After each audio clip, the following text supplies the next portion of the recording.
10% of college students are homeless. According to FAFSA reports, 58,000 university students nationally may not know where they're sleeping tonight. As students here at USC, we are constantly aware of Skid Row and the homelessness crisis outside our campus walls. What about what's happening inside? 4% of USC's student population is homeless. This issue, while seemingly removed, is not isolated from our USC bubble. On college campuses across the country, there is an electric energy about social change. Whether it's discussing the exponential increase of college debt or working to improve access to mental health facilities, our generation is ready to fight for social change. We want to make our voices heard. And I believe the younger generations care so deeply about social justice because technology has made our massive world feel much smaller by allowing us to discover anything with just a quick search at our fingertips. And one of the most striking examples for me personally was a viral Facebook video I had seen of a straw being pulled out of a sea turtle's bloody nose. It's appalling and upsetting. And this video created an outcry to stop the production of plastic straws, as the effects are truly so nauseating. And I believe the Millennial and Generation Z activism really stems from this increase in awareness and believes it's our duty to leave the world better than we found it. So how do we make lasting change? And how do we eradicate so many social issues? Well, I'm going to tell you why I think social entrepreneurship is the best way to do so, and then walk you through 3 different ventures that I've worked on. Well, what exactly is social entrepreneurship, right? It's this buzzword that gets thrown around. Well, social entrepreneurship is just simply the belief that you should use business methods to solve a social or environmental problem in an innovative way. I believe social enterprises are the most sustainable and impactful way to bring about change, instead of the other 3 main sectors that we all commonly know of: strictly for-profit entities, strictly nonprofit entities, and government. For-profit entities have great intentions, but often they just send donations in the form of philanthropy, as opposed to actually developing solutions that solve these problems. On the other hand, nonprofits have the opposite problem. They struggle to sustain themselves if they don't have a business component built into their organization, as they often become too dependent on funding from grants and private donors. And lastly, the government sector isn't necessarily the most productive option either, as they work with so many different stakeholders, and the bureaucratic red tape can make it nearly impossible to bring about change. I believe social enterprises live at the intersection of these 3 and take many of the best characteristics from each sector. As a master's in social entrepreneurship student myself, I've studied these principles, and I've worked with various populations to try to create solutions that truly benefit them. And my hope for you today is that when you do identify social issues you care about in the future, you can mimic the steps that we took and use them as a social entrepreneurship roadmap. Or just rewatch this video if you have any questions. So for one of my classes last semester, we were told to come day 1 ready to pitch a social venture idea. Now keep in mind, this was my first master's class ever, so I didn't exactly know what I was doing, but I figured I should start by picking the population I wanted to work with. So I decided I wanted to focus on the population of homeless individuals, specifically homeless women. In my 4 years at USC, I've been extremely moved by the homeless individuals I've encountered around our campus. And I wanted to focus on women specifically because I am a woman, and I come from a family of strong women, 2 of them right there. Hi, Mom. Hi, Danny. So after I decided what population I wanted to focus on, I started thinking of a solution, which I later learned is not exactly what you're supposed to do. But the solution I thought of stemmed from another viral Facebook video I had seen of a unique standalone vending machine in a public park. Now, this vending machine was exciting to me because it worked on the currency of recycled bottles and cans in exchange for dog food. And I was curious about this barter system inside this machine, as product was exchanged for another without any cash involved. And even more exciting was that it was solving 2 social issues at once, right? It was fixing the plastic pollution problem and feeding stray dogs in a park. So then I had an idea. What if we could replicate a similar system, but instead help homeless women? They could deposit recycled bottles and cans. In exchange, we would dispense feminine hygiene products. So this is my big idea, and I was so excited to share it. And on the first day of class, we all pitched our ideas, and a team of amazing ladies joined my team to get this started. Now, before I get too far ahead of myself, I just want to walk you guys through a common roadmap that I like to follow when kickstarting a social enterprise. So the first step is going to be to pick the population you want to work with. Understand that your target population may change over time as you gather more information and meet more people. So for example, let's say we want to focus on single mothers. Now the second step is going to be to identify and test your riskiest assumption. Now what exactly is a risky assumption, right? Well, your assumption is risky. If your population doesn't validate it, then your solution won't exist. So for example, if we still want to focus on single mothers who work a full-time job, our riskiest assumption could be that they need help with childcare, for example. Now the third step is definitely the most exciting and my favorite. It's actually going out and meeting your population. And this can be done in so many different ways. With our single mothers example, you could join Facebook groups. You could go to Mommy and Me classes. Or you could even sit outside parent-teacher conferences. And it can be really intimidating to meet individuals in a population you don't know much about. But often if you just go up to them, you can strike up a conversation, ask about their day, and go from there. And as you speak with more and more people in these populations, it'll become more comfortable, it'll become more easy, and you'll get a better sense of your population's shared interests and needs. So now I'm going to get back to that first venture I was talking about. We had already tackled step one by deciding we wanted to focus on the population of homeless women. Now this was really exciting because my team and I knew that this was the best population we wanted to work with. But unfortunately, none of my team members had actually experienced homelessness, so we didn't really know if our assumptions would be accurate. We started by assuming that these homeless women need access to feminine hygiene products. So we spent weeks speaking with them and found that they actually had much more pressing needs like food and water and shelter, and that feminine hygiene products just did not rank. And then we asked them how they pay for these things if they do get access, and they often mentioned collecting these recycled bottles and cans. So this was great because this was something that we had assumed earlier that turned out to be true. But then they started to complain about how they would spend all day walking and collecting these recyclables, then walk long distances to the recycling centers, then walk again long distances to convenience stores, only to learn they would not be allowed to enter the store. We were confused and appalled to hear this. And we knew it was time to speak to the recycling centers. And they validated that this was in fact true. Various shops that sell food, water, clothing, blankets, and any other urgent products you can think of will not let homeless individuals into their stores because of their physical state. I could just picture it now. A homeless individual waiting outside a store with the cash to pay for the goods they needed, only to learn they would not be let inside. So my team and I decided to create a convenience store inside these actual recycling centers, so there'd be no barrier to getting inside. As you can see, our population changed over time, right? It broadened from a specific group of homeless women to now include both homeless and lower income men and women, as this problem affects everyone. One of the main overarching principles of social entrepreneurship I want to talk to you guys about today is called human-centered design thinking. It is kind of a mouthful. Human-centered design thinking is a creative framework that's used to problem solve and develop solutions that actually benefit the needs of your target customer. And don't get me wrong, human-centered design thinking is definitely difficult to constantly maintain.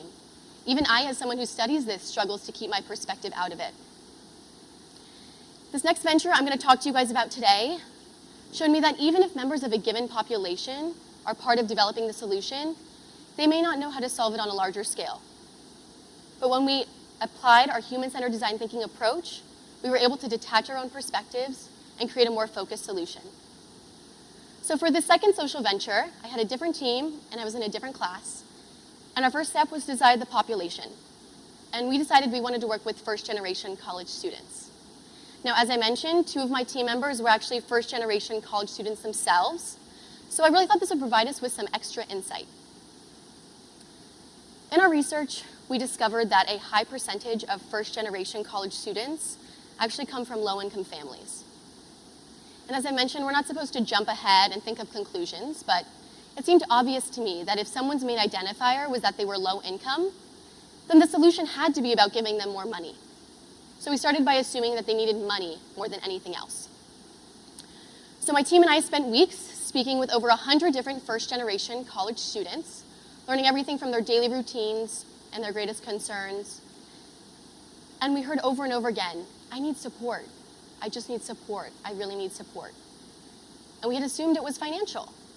So we went back to our drawing boards and we created this cool service that would alleviate their financial burdens. We brought it back to them, and it just did not resonate. And so through their reactions and their feedback, suddenly everything clicked. When they said they needed support, they meant emotional and not financial. It's a common human need, right? We all understand what that's like, wanting to be part of a community, wanting to belong. And we knew that our solution was going to have to give them that sense of belonging that they had been missing. We also found that first-generation college students often commute to campus, so they don't even know how to access the university resources or really have the time walking around to find them. So we knew our solution had to help both off and on-campus students. So we asked them, okay, in a perfect world, what could we give you? What do you want? And they often mentioned they just wanted a genie that they could ask any question to and get a personalized response back. So we said, okay, what would you want to ask this genie? If you could ask it any question. And the most common responses we got were, is there a mentor on campus that I can talk to who can help out first-generation college students like myself? Or, my parents want to fly out for Parents' Weekend, but they can't afford it. Are there any resources or funds that could help? So my team and I immediately thought of the Alexa, right? Because it acts as a genie for our everyday inquiries. You can ask it questions, it does things for you. But I thought the Amazon Alexa could just turn on the lights or play music, right?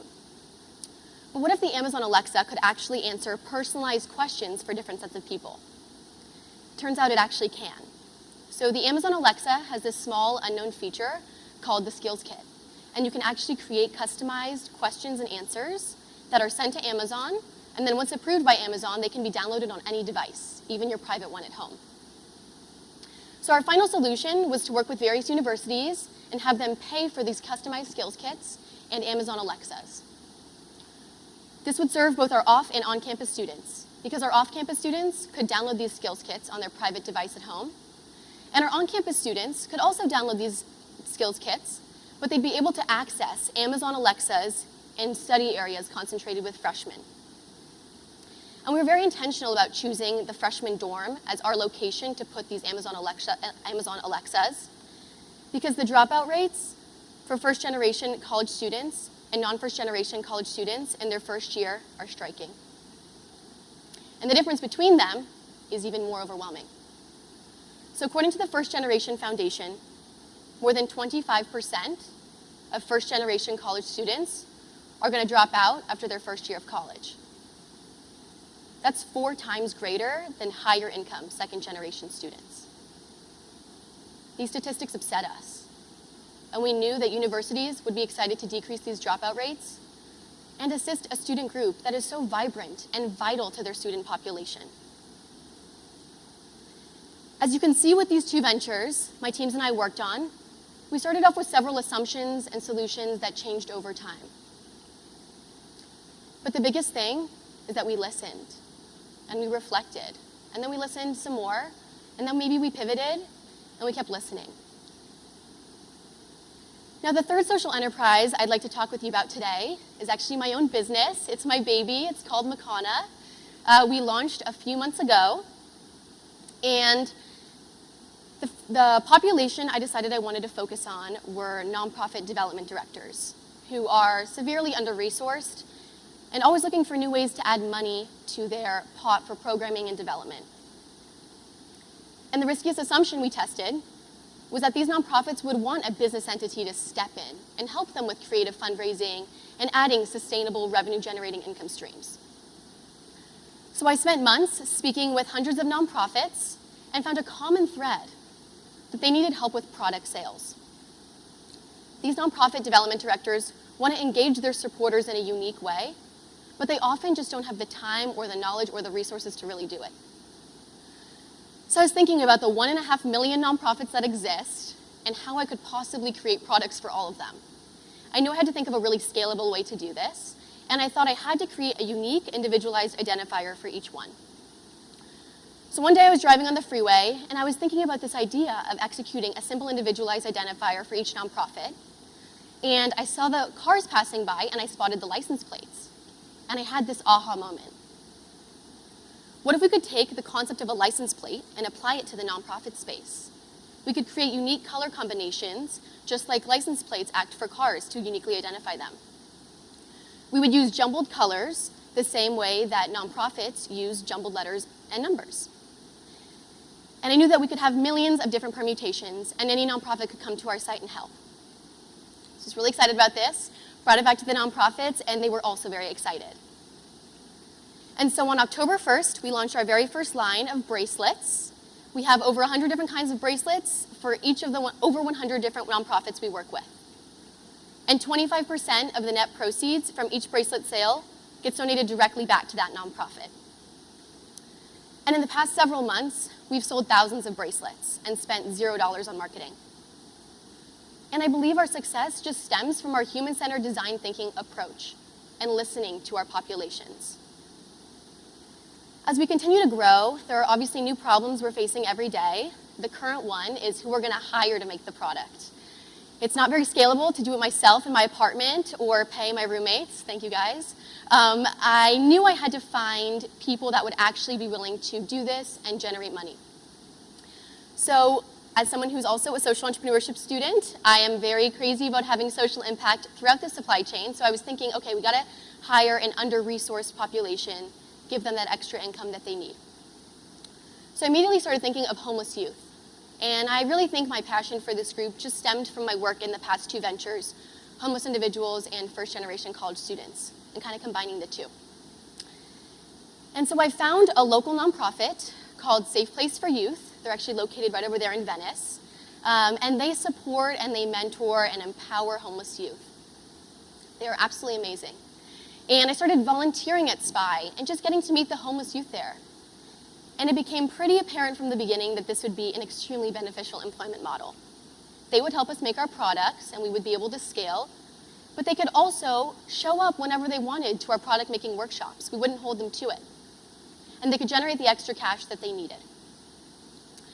And one of the most striking characteristics among the homeless youth that I met was how entrepreneurial they are. And as an entrepreneur myself, it was really exciting.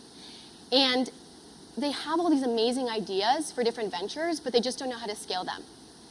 And looking back, it kind of makes sense because if they're living on the streets or they're hopping from shelter to shelter, they always have to find creative and new ways to generate money and support themselves. But they don't have the business knowledge or the resources to really scale these ventures the way that they dream. So we're now in the process of also creating entrepreneurship workshops so that we can teach them all about how to buy website domains and buy inventory and market their social media ads and just figure out this crazy entrepreneurial landscape. And then the money that they make from our product making workshops, they can either spend on their own urgent needs or they can invest in their own entrepreneurial ventures. So as we continue to grow, we're listening to our populations, we're testing our assumptions, and we're pivoting as we see fit. And I know that the best solution for today may look completely different for tomorrow. But using business principles to solve social issues is truly the most sustainable and impactful way to bring about change. And my biggest hope for you guys today is that you know a little bit more about what this crazy world of social entrepreneurship is, and you can see how it can solve so many of the world's most pressing issues. So I'd like you to take a second and just think about what you want to see change in this world. What do you care about? Thank you.